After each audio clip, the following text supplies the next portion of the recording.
आज बाळासाहेब ठाकरे यांची जन्मशताब्दी आहे आणि बाळासाहेब ठाकरे यांच्या जयंतीनिमित्त एका विशेष कार्यक्रमाचं आयोजन मुंबईच्या षण्मुखानंद सभागृहात करण्यात आलं आहे आणि याच कार्यक्रमात उद्धव ठाकरे, राज ठाकरे हे दोनही ठाकरे बंधू पुन्हा एकदा एकत्र येतात। पण या वेळेला हे दोघं एकत्र येत असताना कल्याण डोंबिवलीमध्ये जे घडलं, कल्याण डोंबिवलीमध्ये मनसेनं शिवसेनेला साथ दिली आहे, त्या घटनेची पार्श्वभूमी सुद्धा आहे। महापालिकेच्या निवडणुकानंतर पहिल्यांदाच दोघे भाऊ एकत्र येतात। कल्याण डोंबिवलीत जे घडलं त्यामुळे उद्धव ठाकरे काहीसे दुखावले गेलेत अशी चर्चा सातत्यानं रंगतेय। त्यामुळे राज ठाकरे याबद्दल या कार्यक्रमात काही भाष्य करतात का आणि उद्धव ठाकरे काय बोलतात, दोघे मिळून बाळासाहेबांना श्रद्धांजली कशी अर्पित करतात हे पाहणं सुद्धा महत्त्वाचं असेल।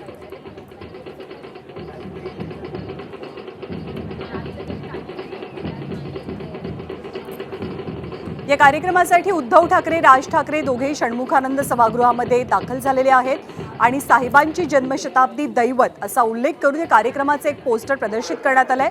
त्यापूर्वी काल 12 वाजता, रात्री बरोबर 12 वाजता बाळासाहेब ठाकरे यांच्या पुतळ्याला ठाकरे कुटुंबियांनी अभिवादन केलं आणि अन्य नेत्यांनी सुद्धा आज दिवसभर बाळासाहेब ठाकरे यांच्या स्मृतीस्थळी जात त्यांना आदरांजली वाहिली। षण्मुखानंदमध्ये खास कार्यक्रमाचं आयोजन केलं गेलेलं आहे, ज्या कार्यक्रमात ठाकरे बंधू एकत्रित बाळासाहेबांप्रती आदरांजली व्यक्त करतील।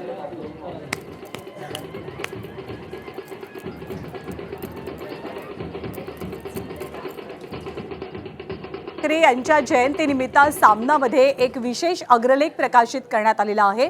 हा अग्रलेख नेमका काय, त्यातले महत्त्वाचे मुद्दे आपण पाहूया। महाराष्ट्र कुरतडण्याचा कुणी प्रयत्न केला तर शिवसेना त्यांच्या नरडीचा घोट घेतल्याशिवाय राहणार नाही असा उल्लेख सामनामध्ये करण्यात आलाय अग्रलेखातनं। मराठी बाणा आणि बाळासाहेबांची सिंहगर्जना या मथळ्याखाली हा अग्रलेख छापला गेलाय।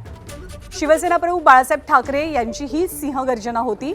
बाळासाहेब म्हणजे महाराष्ट्राची सिंहगर्जना होती। ही सिंहगर्जना आजही घुमतेय आणि याचमुळे महाराष्ट्र सुरक्षित आहे।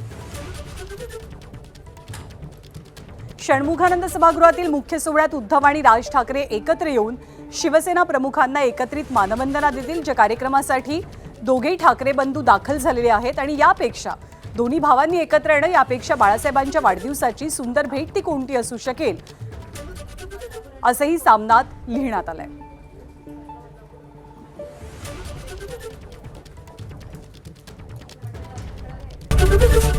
एबीपी माझा, उघडा डोळे बघा नीट।